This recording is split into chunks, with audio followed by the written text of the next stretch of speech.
I think I'm ready to join the let's get the calendar fixed, because this way isn't even the worst one we've got this season. But I wanted to just chuck a quick video with some news that's at least going on in the community, and I thought let's build the set while we actually do it. So obviously I'm not going to put this as an unscripted video, but I will talk some Formula E news, and hopefully this looks all right. So in normal fashion, okay, I didn't realise how much breath you use making the setup. So this will be fine, won't it? Just hide the light for better issues, lighting issues, just building the scene. Hello everybody, my name is Kyle from The Current Lap. Haven't got Corey with me, but I do have some notes, and I just thought, why not? We've got 15 days from today, welcome to March, to talk about Formula E news before we get into the Spanish E-Prix, or the Madrid E-Prix, which I think we're all looking forward to, especially Pepe Marti, with it being his home race. But I'm not going to do that. I do have the notes for that episode, but we're actually going to talk about what's gone on in the Formula E world since between Jeddah and DAC being back, which is great news, and what's been going on in the Formula E community essentially. So they did release a pack of top trumps. That was kind of not big news. We did make a video on that. But the first thing is Dennis having a contract extension. I'm a big fan of Dennis. I think he's a great driver. I think he does have the calibre to win. Will he win this season? It's hard to tell. He's probably not one of my main contenders, just because there are some absolute fantastic, consistent drivers that have done really well with this season. But Dennis getting an Andretti contract extension means he's in Gen 4. I think Andretti are a good team. Obviously, they're now yellow, which is really interesting. And to see whether he has Drogovic as his teammate next year, time will tell. It could go either way. We'll see how season 12 goes. But it's good to see that he's got a contract extension, because that just means we've got more of our favourite drivers in Gen 4. And I can imagine quite a few of them will be going into Gen 4. So don't worry, they're not all going to get sacked at the end of the season. There was a news article this week that was talking about essentially Porsche aren't going to have a problem funding their second team. So if you're new to the world of Formula E or the Gen 4 world, that there is a second Porsche team coming. I don't know whether it will be called Porsche. I think it will be under another name. I think the way we're looking at it in the community is very similar to how Red Bull in Formula 1 have the RB team. So it will be essentially another stepping stone to get new Porsche drivers in. I imagine. That's not been confirmed. That's just how I see it. So, and I think it's good. I think Muller's doing great this season in the Porsche car.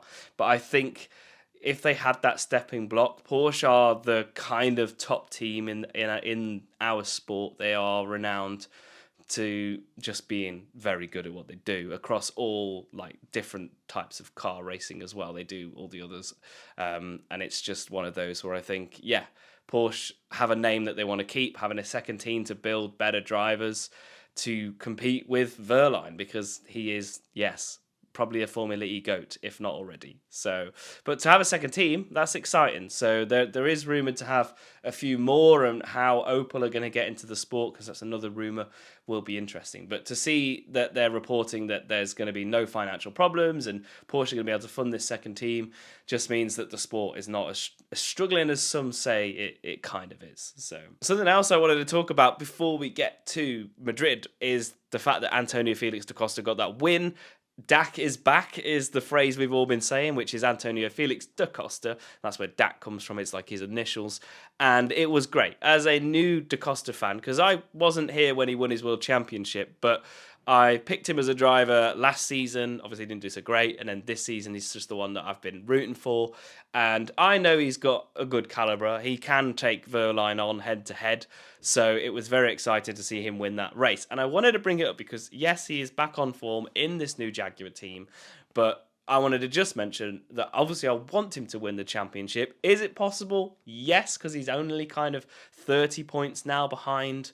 He's just got to be really consistent, and I think it's going to be an uphill challenge. He's definitely one to watch in Madrid, especially with him and Buemi being in similar cars and similar points. Like, they're the two that I'm going to be watching, because I think they're very quick drivers. I think they've just had a bad hand in some mistakes in the season. So they're like definitely one to watches. But is he going to win the championship? I'm going to say no at this point. I want to be proven wrong, of course, but I just think no. There's four other drivers I would put in the contention. Can he get there? I certainly think he will. If he stays on form now, because I'm hoping that the first couple of races, obviously he was taken out of the race really from sixth position in the Marty crash. Then Mexico was a bad form, I think. Then Miami, he was rear-ended by Drugovich, and then he was okay in the fourth round, which I thought was probably the most mundane race of the season so far. And then to win the fifth race, so if you look at that run of form, I would say he's doing a lot better than the points say he is. So I just wanted to bring that up because I want to refresh people's mind on what's going on in the Formula E community. Feels a bit biased coming from me, who actually supports the driver religiously, I guess is the best way to do it. I love all the drivers, I've got no hate for anyone, but there are definitely some up there that I will back more than others. But that's why we have Corey on the channel, to shoot me down when I get too excited. So one of the drivers I want to bring up in today's episode is Mortara, because actually he's had the most consistent season, and I think he would be first had he not had his teammate crash into him in Brazil, which I think he actually DNF'd for. So if we said, let's give him fifth place, he'd be miles ahead of Pascal Wehrlein, who I think is having a bit of a 80% season. He's had a few races where he's just not turned up, and then he's just typical Pascal and the rest. And that's why, as a world champion, he deserves to be at the top. But I think it's going to be quite a close fight. And I know that Mortara has had his chances in the past to be a world champion. I think in 2021 or 2022, one of those seasons where he merely missed out. I think we can't put it to bed. I think he's a good driver. He's been really consistent this year.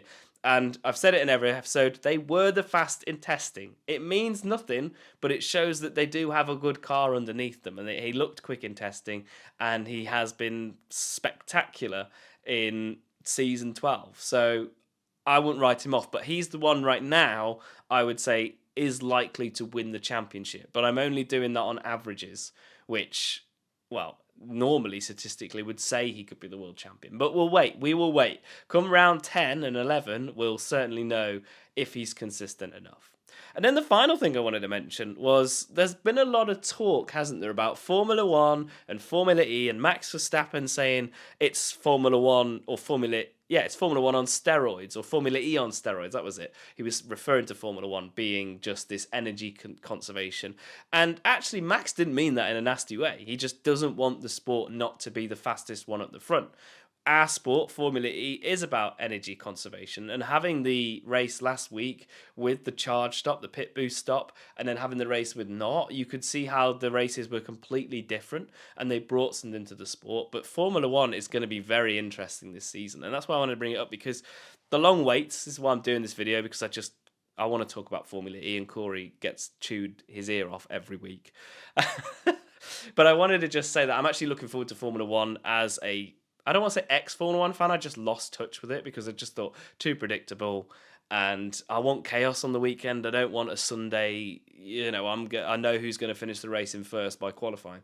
And that's no insult to Formula 1, that's just how it has gone over those eras, and anyway, I'm going off topic, but what I want to talk about is actually how there is going to be an element of Formula E showing through in this Formula 1 era, with obviously energy conservation being an element. And I know the FIA have actually talked about, well, we might be able to change the engines so they don't rely on the battery that much. Is that them giving in on the actual cause of what they're trying to do with these hybrid engines? I don't know. Obviously, they're focusing on making sure they have a good season. But so far from the F1 testing, it's bonkers. We don't even know if they're going to be able to pull off the start line. Who's going to be able to pull off the start line? There's rumours that Last, if they've got a good engine, could get to turn one and be halfway up the field like you would on a Formula 1 video game.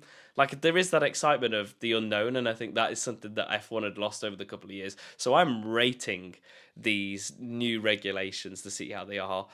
I think that a lot of F1 fans are in denial that, they insult us with our cars and them sounding like electric Hoovers and things like that. This is Formula 1 in that era where the sport's going to be kind of ridiculed and bullied if they don't get it 100% perfect, because the regulations are trying to make a greener planet and a greener sport. And that's, I guess, what Formula E get ridiculed for. I was going to call it FE then, but I'd rather full name it. So I just wanted to bring that up because I think if none of you, I mean, it'd be very strange for you to watch Formula E and not Formula One because it's possible, but obviously Formula One is the prowess, isn't it? So, but if you haven't watched Formula One, give it a watch. It's going to be an early start in Australia. I didn't realize it was this week for race week, which is absolutely crazy. That's come around really fast. So, yeah, and F2 is where most of the drivers come into Formula E, as we don't have a feeder series at the moment. So if you're sort of new to motorsport, this is what Formula 1 and Formula 2 bring to it. So it is, and I don't want to really touch too much on it. Interesting that they're already talking about plans of the Middle East races maybe being moved and cancelled due to world circumstances. That's an interesting one, and it also shows how motorsport is so integrated into the world that when things happen, the world leaders then have to discuss, which is crazy. But we've done our Middle East stint, so Formula E will be fine. But yes, thanks for tuning in. I just really wanted to talk about Formula E. I've missed it. Obviously, the whole of April, there's no races, so this is why I've said we're going to have to run to Formula 1 and other series to get our fix. NASCAR, you're doing fab at the moment, and IndyCar has just started. Honestly, we are being blessed with some great seasons of motorsport. So, yeah, just wanted the video on a positive one. Looking forward to Madrid. I'm looking forward to seeing, how that new circuit that we've tested at in previous years is going to give us a good race. So, yes, I will see you guys for an episode of Race Week where we will look at the tables more in depth, who to look out for, which I kind of mentioned in today's episode, but we'll go into that in depth and we'll do our normal show of Race Week and then, of course, the prediction show, and then we'll see you all in Unscripted to wrap up Madrid. So, my name is Kyle and this is The Current Lap.